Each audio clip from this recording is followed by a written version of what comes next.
श्याम कुमार जी, एक सवाल ये है कि इजराइल कह चुका है कि खामेनेई जैसे क्रूर तानाशाह को जीने का कोई अधिकार नहीं है।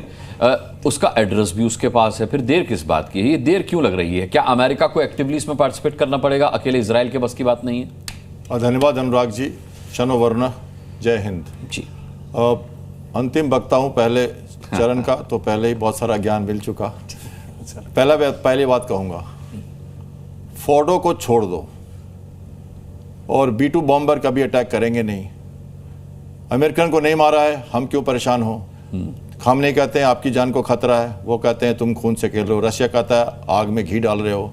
सारे के सारे मिडिल ईस्ट में तनाव है। 3 एयरक्राफ्ट कैरियर अप्रैल के महीने में सेल कर दिए गए थे। इंडियन ओशन में ब्रिटिश US कैरियर खड़ा है और परसों सुबह हॉर्मुज के बाहर एक UK के डिस्ट्रॉयर को इंटरसेप्ट किया था ईरानियन नेवी ने, और अब वो कह रहे हैं कि हॉर्मुज को बंद करो, जो आपके चैनल से परसों हमने कहा था कि ये हो सकता है।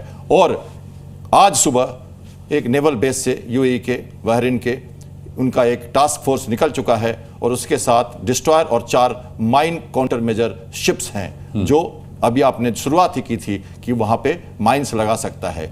कहाँ से जाएगी ग्राउंड फोर्सेज, जैसा कर्नल राठौर कह रहे हैं? कैसे होगा ग्राउंड डिवीजन जब स्टैंड ऑफ वेपन्स यूज किए जा रहे हैं? जब कोई इराक से उन्होंने पहले ही दिन, लड़ाई से पहले बगदाद से उन्होंने डिप्लोमेट्स को बाहर कर लिया था। इराक और सीरिया 2 तरफ से जगह बचती है और यह बड़ा मुश्किल है कहना कि क्या यह होगा, क्योंकि आप सब कह रहे हो कि इजराइल के बस में नहीं है और अमेरिका इसमें कूदना चाहता नहीं है, और वो जानता है कि बंकर कहां है, खामनेई कहां है, उनको अभी मारने का समय नहीं है। तो क्या कहना चाहता है कि B-2 बम्बर यूज नहीं करेगा वो, तो फोर्डो को छोड़ दो।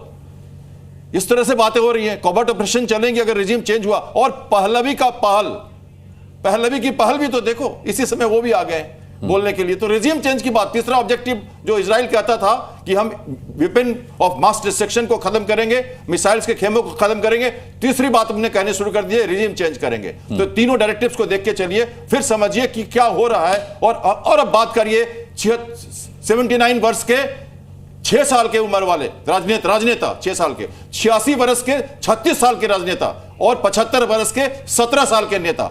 ये तीनों है लीडर। मैंने नेतन्याहू की बात की, खामनेई की बात की और अमेरिकन प्रेसिडेंट की बात की। ये तीनों की पर्सनालिटी देखिए। प्रेसिडेंट रहे ट्रंप, लेकिन कोई सरकारी नौकरी नहीं की है, कभी सेना में नहीं रहे। उनकी अपनी तरह की ट्रम्पेट है, लेकिन बड़े शातिर है। सोशल वॉरफेयर करना चाहते हैं। सुबह से शाम तक बिजनेस की बात करते हैं। मसीहा भी बनना चाहते हैं, मुनीर की भी पेट ठोक देते हैं। हर तरह की बातें करके पूरे सबको कंफ्यूज कर रखा है। पूरे विश्व को सहलाया हुआ है उन्होंने। और करना क्या चाहते हैं अभी आपको पता है। आज तक बूट्स ऑन ग्राउंड उन्होंने किया नहीं 6 साल के राजनेता के रूप में। डायरेक्ट लड़ना चाहते नहीं है। वो कहते हैं हम सब जगह से बचाना चाहते हैं लोगों को। हमने सर्बिया कोसोवो में बचाया, हमने इथियोपिया इजिप्ट में बचाया, हमने पाकिस्तान और इंडिया को बचा दिया। हमें कोई क्रेडिट नहीं देता है।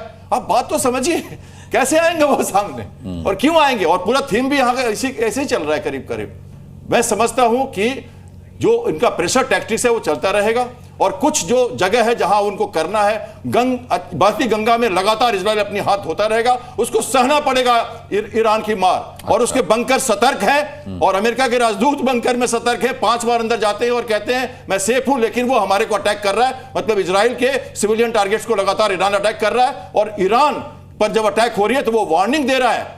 हर जगह वार्निंग देकर अटैक कर रहा है। विश्व को लपेटना नहीं चाहता। ईरान कभी भी प्रवोक हो जाएगा। जिस दिन हुआ उस दिन बढ़ सकता है, लेकिन मुझे नहीं लगता कि ईरान ऐसा कुछ करेगा। खामनेई ने हैंडओवर कर दिया RJC को कंट्रोल। उनका बेटा भी खत्म है करीब करीब, और अब सेना को कंट्रोल दे दिया गया है। और इसी कारण से ट्रंप भी कह रहे हैं कि मैंने सेना को कंट्रोल दे दिया है, सिचुएशन रूम में मैं हूं, लेकिन सेना रुकी हुई है, अभी वो वार नहीं करना चाहती। डबल गेम है सर, ये डबल गेम है। डबल गेम है। Z News.